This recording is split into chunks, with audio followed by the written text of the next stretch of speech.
There is no debate. Nicki Minaj is a living legend in rap. Oh, next thing we got is Nicki Minaj, the sad decay of a rap legend. Nicki Minaj's downfall.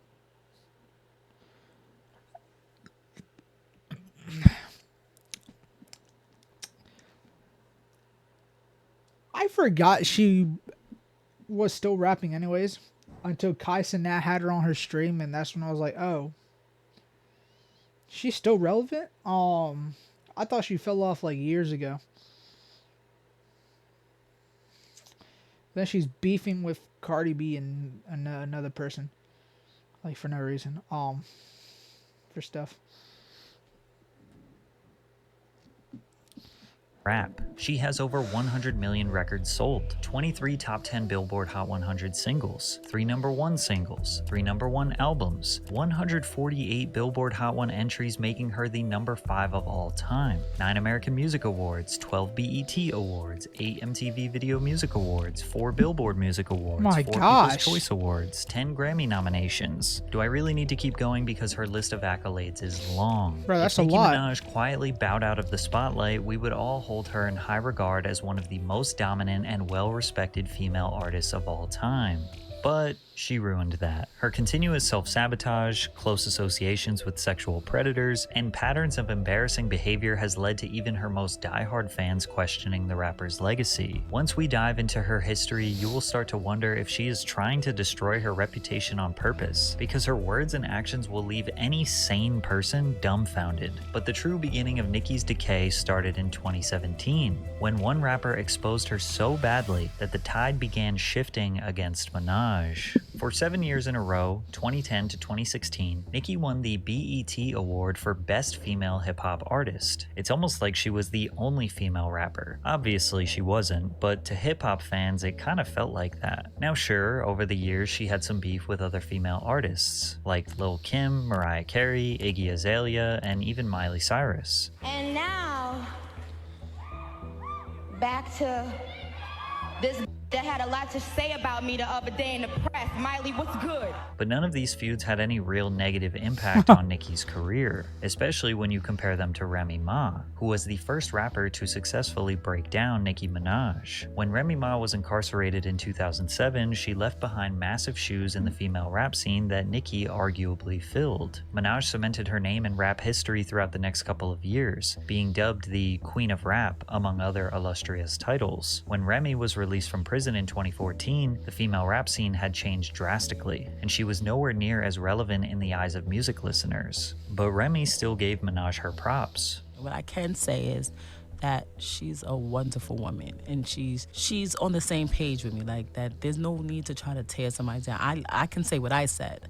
I let her know that I'm super proud of her. Despite her being cordial, Remy likely felt hungry to take back the Queen of Hip-Hop crown. And what's a better way to show that she is a more skilled rapper than Nicki than remixing her songs? She released freestyles to Minaj's Only and Truffle Butter. On Truffle Butter, many suspected she took subliminal shots at Nicki. People keep saying, "Rem, you need to drop a record." I'm like, in a minute, let me body his records. Yeah, for the millions, I will kill these pop hoes. Even though it seemed like a feud might be brewing, Remy continued voicing her support for Nicki and vice versa, with Nicki hinting at a potential collaboration in the future. Remy continued releasing music seemingly filled with subliminal disses towards Nicki for 2 years, and eventually Nicki took the bait. On Jason Derulo's single, Swala, Nicki said, "I gave these 2 years. Now your time's up. Bless her heart, she throwing shots, but every line sucks." 2 days later, Nicki was featured on Gucci Mane's Make Love, where she took even more shots aimed at Remy. "Oh, you the queen of this here? 1 platinum plaque, album flopped,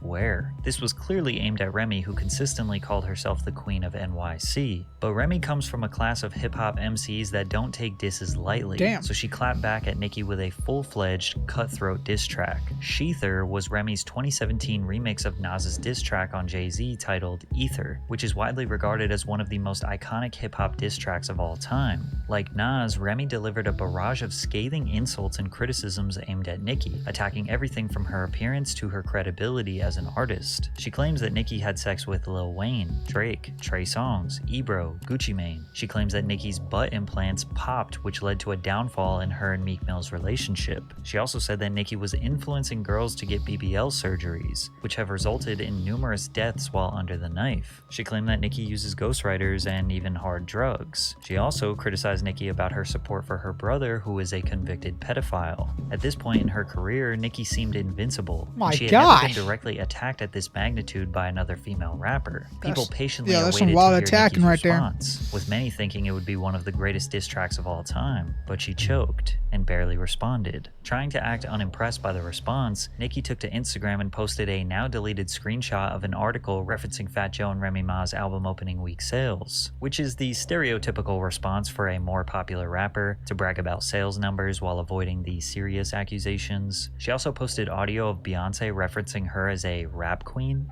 I met this girl named Niki, I guess you could say she was the rap queen. Remy then appeared on the Wendy Williams show where she discussed why she dissed Nicki in the first place. She dressed in all black, implying that her outfit was funeral attire for Nicki. It took Minaj 2 weeks to respond with a record called No Frauds, where she accused Remy of getting plastic surgery, using ghostwriters, and a plethora of the exact same things that Remy accused Nicki of doing. Her response was basically, "I know you are, but what am I?" Despite Nicki's cult-like fanbase supporting her, the industry essentially declared Remy the winner, as she dethroned Nicki's 7-year run as the best female hip-hop artist at the 2017 BET Awards. Y'all got fat while we starved. Shots in your pads in your bras. Y'all some liars. It ain't no facts in your song. And yeah, that crown is coming back to the Bronx. Nicki Minaj hasn't won this award ever since. Those who saw Minaj as the epitome of female rap just witnessed her get embarrassed and disrespected. She failed to address the onslaught of Remy's attacks and just continued to flex her wealth and sales numbers. Many thought because Nicki avoided the allegations, they must be true. But it's possible that this beef was just strictly entertainment and Nicki tucked her tail and took the L because she knew she was the weaker MC. Plus, any attention Nicki gave Remy only made her more relevant. But things got even worse for Nicki. There was a new poppin' female rapper from New York called Cardi B, and she had no intentions on bowing down to Minaj. But first, a quick word from today's sponsor. Yeah, I'm good. To do deposit or down NBA even more enemies. Remy, like Cardi. So rep your team and make your own picks with Underdog. From the moment she stepped into the spotlight, Cardi aligned herself with Lil Kim and Remy Ma, Nicki's biggest enemies. Remy even brought out Cardi at Summer Jam 2017, where Remy's whole performance was dedicated to dissing Nicki Minaj. Therefore, Nicki declared Cardi her enemy. But Cardi was different than Remy. She actually had a chance to dethrone Nicki's spotlight, and maybe even compete with her sales numbers. Cardi had the same appeal as Nicki. She could rap, she had the charisma and humor, she could do pop music, she had the sex appeal, and she was even supporting a similar bob hairstyle. During summer of 2017, Cardi dropped her song Bodak Yellow, which was the hottest record of the summer. All of the spotlight was on Cardi, so Nicki immediately took shots at the rapper. London on the Track released a song titled No Flag, where Nicki is heard rapping, "I heard these labels are trying to make another me. Everything you're getting, little hoe, is because of me." With how successful Nicki's career had been, it's not a stretch to think record labels viewed her as the blueprint to producing the next megastar in female rap. Plus, when you consider that UK rapper Lady Lesher stated that Atlantic Records offered her a €250,000 deal if she made a diss track about Minaj, you start to wonder if Atlantic Records, the same label that signed Cardi B, may have encouraged her to imitate and potentially engage in beef with Nicki, because Cardi seemingly responded to Nicki on stage. You know this she never fucking liked me, and all of a sudden she wanna be friends with me, no bitch. At the time, it wouldn't really make sense for Cardi B to be enemies with Nicki Minaj. But from a business and marketing perspective, I could see a label encouraging this beef to keep fans engaged and boost sales numbers. In fact, Cardi's Barty Gang and Nicki's Barb's fan bases actively fought each other on social media. The Barbs even teamed up with the Swifties to excessively stream Taylor's Look What You Made Me Do in an attempt to keep Taylor at #1 on the Billboard Hot 100. But they ultimately failed as Bodak Yellow landed at the #1 spot, breaking a record that Nicki could never do by herself. Cardi B became the first female rapper with a #1 solo single since Lauryn Hill's Doo-Wop in 1998. Bodak Yellow stayed at number 1 on the Hot 100 for 3 consecutive weeks. At this point, Nicki had never achieved a number 1 song. Plus, she was 35 and her prime was seemingly behind her. Cardi's commercial impact could not be denied, and perhaps Nicki wanted to establish a truce. She congratulated Cardi on the massive achievement on Twitter, but that truce only lasted a few weeks, because Nicki's jealousy would eat away at her. In October of 2017, the Migos released a single titled Motorsport, in which they requested a feature from Nicki. In Nicki's verse, she said, "If Cardi is the QB, then I'm Nick Lombardi." To explain the reference, an NFL quarterback, like Patrick Mahomes, is typically the star of the team. But Vince Lombardi is one of the greatest NFL coaches of all time. He was an executive of the NFL, and the trophy that is given to the Super Bowl winner is called the Lombardi Trophy. Nicki's essentially saying here, if Cardi's the star of a team, then I'm a legend. I'm the damn trophy that you work your whole life to achieve. However, once Nicki found out that Cardi was going to be on the song, she changed the lyric to, "If Quavo is the QB, then I'm Nick Lombardi," which doesn't really make sense, nor does it rhyme. Despite this, Cardi insisted that there was no beef between the two. I just feel like it's really internet made fans and people, they really want to see that happen because it's really entertaining. To see people beef is entertaining. But the beef would be confirmed to be true when the two got into a physical altercation a few months later. At Harper's Bazaar's Icons party during New York Fashion Week, multiple videos of the two fighting quickly circulated online, with one even showing Cardi attempting to throw a shoe at Nicki. In one of the videos, Cardi can be heard making some damning threats.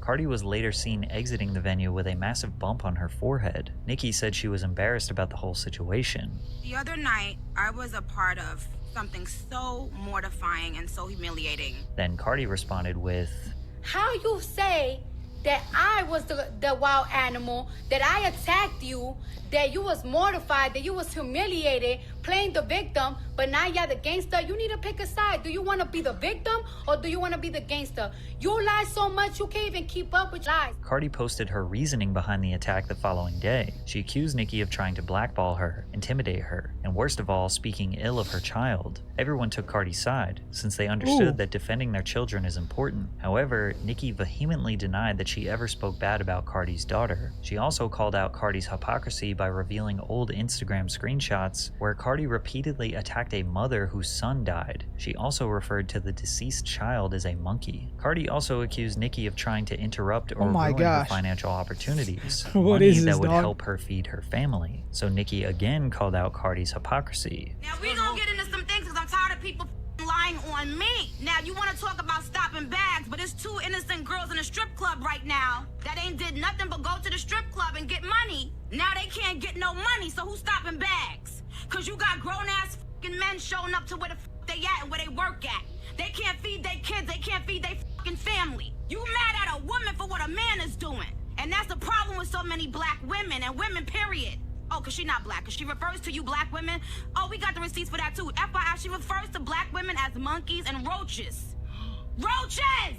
Cardi never responded to this directly. She was done with the back and forth and made a declaration that Nicki did not want to accept. We could settle it however you want to settle it. We could talk about it or we could fight it out. I'm with whatever. Regardless of who you think was right in this situation, it was evident that female rappers had no intentions on bowing down and declaring Nicki as the queen of rap. Her dominance over the culture was fading. Cardi was just the first of many emerging female artists that we see dominating hip-hop today, and it seemed like Nicki was slowly losing her mind, seemingly grasping at straws to keep the public on her side. But the more she got on social media to rant, the worse it got for her. On August 10th, 2018, Nicki released her fourth studio album, Queen. Led by singles like Chun-Li and Barbie Dreams, the album received positive reviews from critics. Queen debuted at number 2 on the Billboard Hot 200 after selling 185,000 units first week. Now, this was Nicki's worst album performance, but number 2 is still considered a wildly successful debut. She just released at a competitive time. Travis Scott's Astroworld dropped the week before, which was the single most anticipated album of 2018. and he delivered as it was a great project. Astroworld remained at number 1 for a second week in a row with 205,000 sales. With the Cardi B beef still fresh, Cardi fans had even more ammo since her debut album reached number 1 just a few months earlier. On top of that, Cardi outsold Nicki. Nicki being number 2 was further proof to her detractors that she is not the dominant force she once was, so she started blaming everyone but herself for the album not reaching number 1. She tweeted, "Spotify put Drake's face on every playlist but told me they'd have to teach me a lesson for playing my music 10 minutes early on Queen Radio. Even though they've been giving away my music for free for years and I'm one of the top Spotify artists of all time." Nicki also blamed her label for not standing up for her because they feared Spotify would retaliate and not promote her friend and frequent collaborator Ariana Grande's album Sweetener that released around the same time. Spotify eventually addressed Nicki's claims, denying all allegations of mistreatment. Spotify supported Nicki Minaj with a Times Square billboard, a host of the largest playlists, New Music Friday, and the New Music Release Shelf.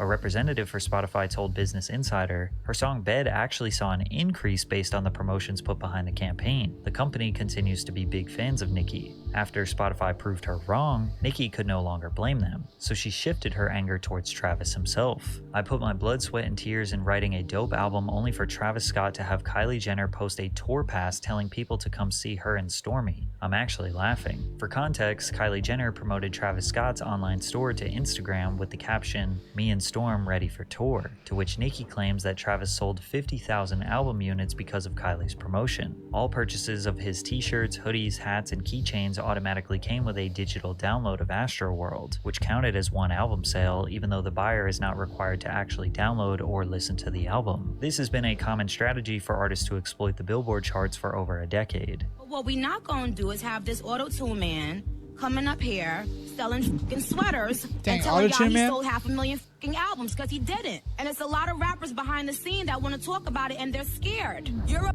fucking man. You got your fucking homeboy talking for you and you got your girlfriend posting tour passes saying you sold albums. Stop it. Firstly, Nicki calling Travis Auto-Tune Man is a non-insult considering her love for the effect. Secondly, her being angry about bundle sales is ironic because she tried to do this exact same strategy. According to an article published by Rolling Stone, on her online store, Nicki had an array of merch and album bundles available. She also provided a concert package to her upcoming joint tour with rapper Future. Each time a fan purchased a concert package, they received free copies of her album, which substantially impacted the sales for Queen. Nicki also tried to boost her numbers after the album's official release by adding her previous release track Fifi to the album, which would count towards the album's total streaming numbers. But none of it worked. Nicki had no one else to blame. She had to just accept that people didn't want her album, her merch, or her tour as much as they wanted Travis's or Cardi B's. As if 2018 couldn't get any crazier for Nicki, the public found out about her boyfriend's dark past, which changed her reputation forever. Nicki began to publicly post about her boyfriend Kenneth Petty after a few months of dating, with sources close to Minaj claiming that they were already considered getting married and having babies. But Nicki's fans weren't so supportive of Kenneth as he is a convicted sex offender stemming back to the 90s. Kenneth initially pleaded not guilty to all charges. However, during a hearing on April 5th, 1995, Petty withdrew his not guilty plea and instead pleaded guilty to the charge of attempted rape. He was sentenced to 18 to 54 months in prison but served nearly 4 years before his release in January of 1999. If Kenneth is considered a Tier 2 or Tier 3 sex offender, he must remain on the sex offender registry for at least 20 years, as well as report his current address to the Department of Justice every 6 months, which is why in July of 2022, Petty was sentenced in Los Angeles to probation and home detention for failing to register as a sex offender. Kenneth was also ordered to pay a $55,000 fine as a part of his sentence of 3 years probation and 1 year of home detention, according to the U.S. Attorney's Office. Oh, dang. But it gets even worse. Since the public became so invested in Nicki's relationship, media outlets began reporting on the 26-year-old trial, which led to Petty's victim, Jennifer Hugh, having to relive this horrific time of her life. She even claimed that the associates of Minaj and Petty spent months in 2020 harassing her and offered her hundreds of thousands of dollars to basically say that the attempted rape never happened. Jennifer alleged that a man named Barry, who was close to her brother, reached out to offer his help. Barry got Jennifer on the phone with Minaj, to which she claims that Minaj tried to help her. She also quoted Nicki saying, "Listen,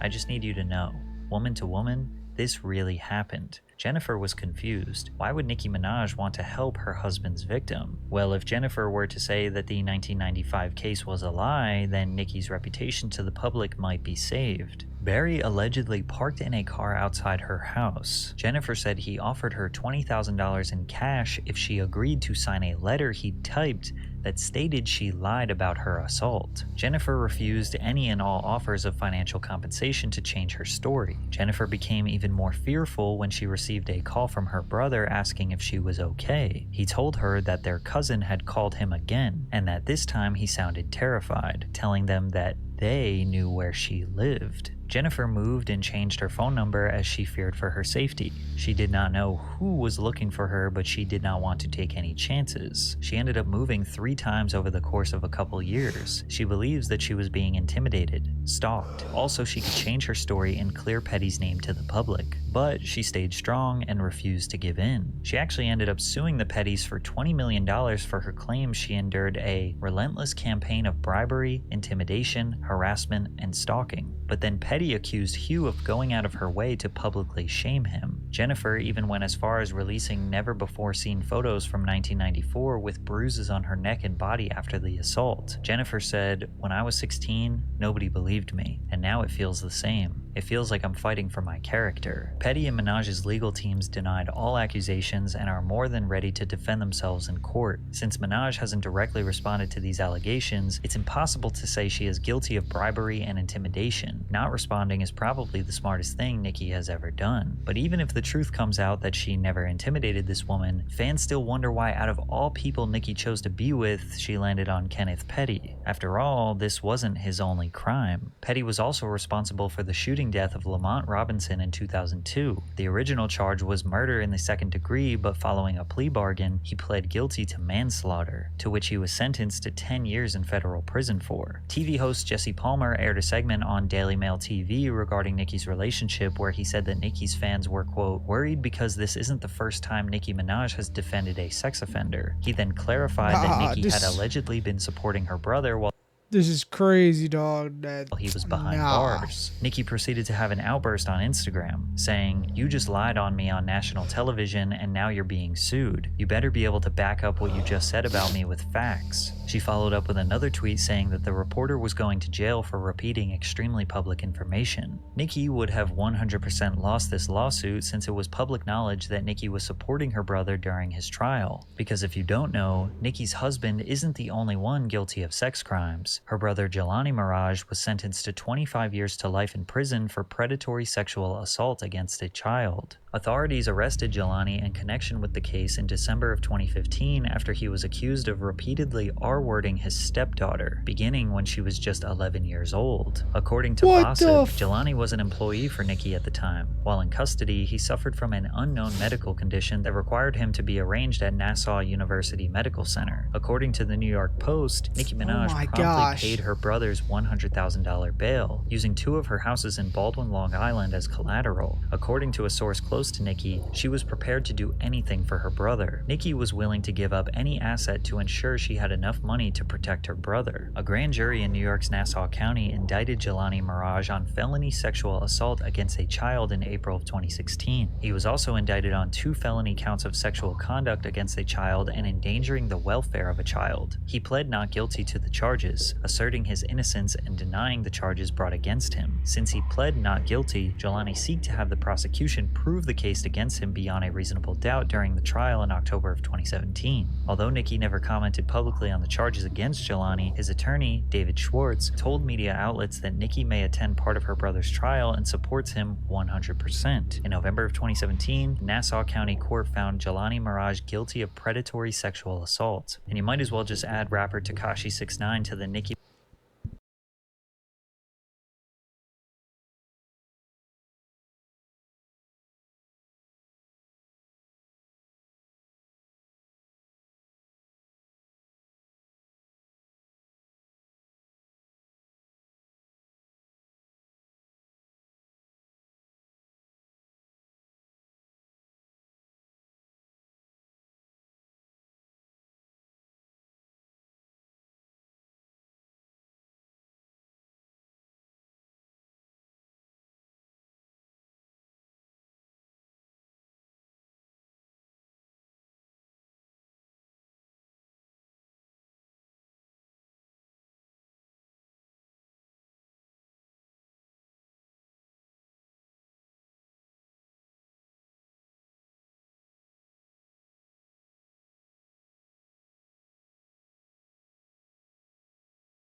All right, Chad, I'm back. I was talking to my little brother real quick.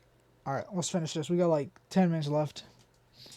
Nicki Minaj Sex Crime Triangle, as her first #1 song came from their collaboration, Trolls. In October of 2015, Daniel Hernandez pled guilty to a felony count of use of a child in a sexual performance. He was charged with 3 counts of the offense after a February 2015 incident in which he had physical contact with a 13-year-old girl and later distributed videos of the incident online as a part of a music video. In the video, the child engages in oral sexual intercourse with the separately charged defendant, Taquan Anderson, while the defendant, Daniel Hernandez, stands behind the child making a thrusting motion with his pelvis and smacking her on the buttocks. The child is nude in the video. In an interview with DJ Academics, 6ix9ine denied knowing the girl was a minor, but Tekashi's legal situation was very much public knowledge before Nicki and 6ix9ine's first collaboration. Most artists in the industry avoided working with Tekashi due to this charge, but Nicki didn't seem to mind. Some people, particularly Nicki Minaj fans, look at her involvement with sexual predators as strictly coincidental. Her brother could have lived a double life. She probably genuinely thought he was a good, innocent man and was just as shocked as we were when the charges were made. They probably think she financially supported him because she is a good sister. Her husband's case was in 1995 before she ever knew him, and he was 16 years old. Maybe Nicki believes he is a changed man, and their love is so strong she is willing to forgive him. Or maybe she genuinely believes he was falsely accused and vilified his whole life, and 6ix9ine could be chalked up as purely business. 6ix9ine is a rapper, and let's be honest, most rappers aren't exactly the most morally righteous people. But she still has this massive gray cloud of questionable associations that makes it really hard for fans to defend her, especially when she keeps engaging in wars with other female rappers. In addition to Remy and Cardi, Latto and Megan Thee Stallion broke Nicki down, but we can't even blame them. You will notice that Minaj did this to herself. Nicki and Atlanta-based rapper Latto got into some beef after Minaj exposed screenshots of their private conversation. It all started when Minaj was mad at the Grammys for nominating her song Super Freaky Girl in the pop category, while Latto's hit song Big Energy was nominated in the rap category. Super Freaky Girl, where I only rapped on the song, was removed out of rap categories at the Grammys, right? And put in pop. Now, Nicki does have a solid point here. The Grammys' categorizations for these songs does seem wrong, and people have suspected that the Grammys have been corrupt for a long time. Latto responded with a subtweet saying, "Damn, I can't win for losing. All these awards, nominations, I can't even celebrate." According to Latto, she attempted to reach out to Nicki and privately address the situation, but Nicki went to Twitter instead. "This Karen has probably mentioned my name in over 100 interviews. She said she waited in line for Pink Friday with her Barbie chain on, bangs, pink hair, but today, Scratch Off decides to be silent. Rather than speak up for the black woman she called her biggest inspiration." The two then continued their back and forth on Twitter. Latto said, "Super Freaky Grandma is married and related to effing rapists. You ain't gonna bully me, bitch. My idol turned rival, now you hating." As you can see, anytime Nicki gets into a beef, the main attack is her association with her brother and husband. Nicki responded by pointing out Latto's hypocrisy. Didn't care about rap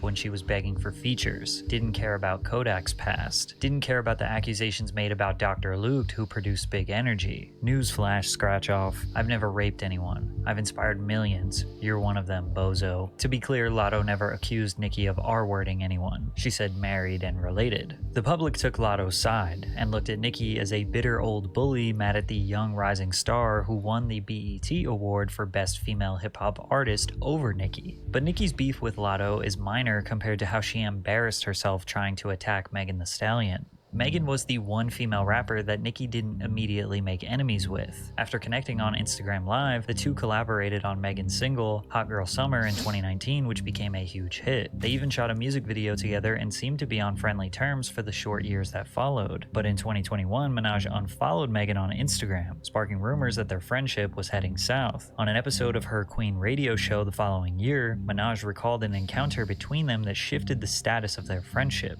Nicki said, "Imagine telling someone you didn't want to drink because you were, at the time, possibly pregnant, because you were actively trying to have a baby." In typical Nicki fashion, she doesn't mention anyone's name, but fans suspected it was about Megan. A fan tweeted at Megan, "Nicki Minaj is accusing you of encouraging abortion and child endangerment with alcohol. This isn't something to stay quiet on." And Megan said, "Lie." Months later, Minaj took subtle digs at Meg on the track Red Ruby to Sleaze, rapping 700 on them horses when we fixing to leave, but I don't fuck with horses since Christopher Reeves. If you don't know, Stallion is a horse. Megan ignored her shots for years until her 2024 song, Hiss, which is an all-encompassing diss track where she takes shots at multiple people in the industry, including Minaj by way of her husband's status as a registered sex offender. Megan raps, "These hoes don't be mad at Megan, these hoes mad at Megan's Law." Megan's Law is the name for a federal law in the United States requiring law enforcement authorities to make information available to the public regarding registered sex offenders. This one lyric sent Niki into one of the worst meltdowns we've seen on social media by a celebrity. I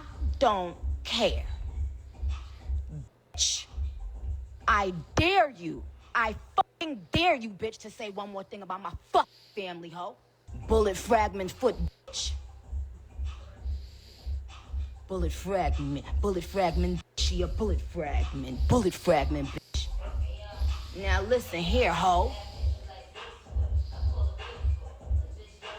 Get up on your good foot. Bitch, I said get up on your good foot, not your bad foot. Fuck was that, a diss or piss? Said it was hiss, I said piss. My fans called it piss. Niki is maniacally mocking the incident where Megan was shot in the foot by Tory Lanez. She then goes on to refer to her husband's rape as 30-year-old T. Y'all mad because y'all don't have somebody that loves you and stand 10 toes down behind you. So you bringing up 30-year-old T for when this man was a 15-year-old child. You bringing up 30-year-old T because no man has ever and will ever fucking love you. And lying on your dead mother, on your dead mama. On your dead, you know, lied on a dead mama. Lied on a dead mama, lied on a dead mama. Lied on your, I said lied on her. Hey, sexy red, she done lied. She lied and she cried, and she lied and she cried. She said she lied and she cried, and she lied and she cried. And then she lied and she cried, and she lied and she cried. Cause she got blogs all up her stupid doofy self ass. Your rage? I said no, well, I don't give up. Niki, aged 41 years old, repeatedly mocks Megan's mother who died of brain cancer, while claiming that this is her alter ego, Roman, speaking. Every one of y'all, bloggers, YouTubers, all of y'all, let me tell y'all something. What my pen don't catch, the universe will. Ask about my prophecies. She didn't drag Megan, she embarrassed herself. This is literally the same feeling as when you have to sit next to a crackhead on a bus. This is what narcissistic rage looks like. Niki then took to Twitter to continue expressing her rage. Megan's Law, for a free beat you could hit Megan raw. Minaj also did what she does best and bragged about her success, listing several accolades while comparing their respective careers. She even accused Megan of winning fraudulent awards, seemingly referring to her 3 Grammys, of which Minaj has none, and repeatedly described her as a flop who uses ghostwriters. In the midst of the outburst, TMZ reported that several barbs leaked the location of the burial site of Megan's mother on social media. As a result, the cemetery notified local authorities and increased the number of security personnel at their facility. She spent days berating Megan on social media, during which she repeatedly mentioned her mother. Niki also liked hundreds of tweets from fans talking negatively about Megan, many of which mocked her for the shooting. Niki ultimately released a diss track titled Bigfoot, where she taunts Megan over her deceased mother, her appearance, and her sexual history, including her relationship with ex-boyfriend Partisan Fontaine. And the last 2 minutes of this song is a creepy monologue that sounds like a mental breakdown. Ho, the things that you lied about, even pertaining to your mom, you don't want them out, okay? Megan laughing herself to sleep with this. The producers really saw her having a manic episode and hit record. Niki, girl, they only asked you to stop covering up predators. Megan has yet to respond to Niki's diss track. She seems to be unbothered while she continues to promote Hiss. Hiss was met with widespread critical acclaim and debuted at #1 on the Billboard Hot 100, making it her 3rd #1 single as an artist. Due to the negative attention placed on Niki following her heated rivalry with Megan, fans began digging into her past and found a questionable old song. The 2009 Lil Twist track, Old Enough, featuring Nicki Minaj, was released when Lil Twist was 16 years old. Nicki raps, "You might can get it, you might can hit it, but I gotta run. I know you young, but you know I like that young money. See, little boy, I can be your little teacher. And if you ball, then meet me behind the bleachers. You gotta come hard trying to reach her. Cause if we hit it, I might charge you for the feature." While someone can argue that it's just music, a creative outlet to innocently roleplay various situations, it's just another bullet point on the long list of Nicki's associations with sex crimes. And again, there is no debating that Nicki Minaj fundamentally changed the landscape for female rappers forever. She is a hip-hop legend. But all of this has put a damaging stain on her reputation, and I'm not really sure how she can get back in the good graces of fans. 33-minute video. Oh my gosh. Let me take this off real quick. Wow, chat. That was one weird ass video, bro. Crazy vid right here, chat. I didn't even know what happened last time. Oh, excuse me. Yo, this is crazy though. Goodness gracious.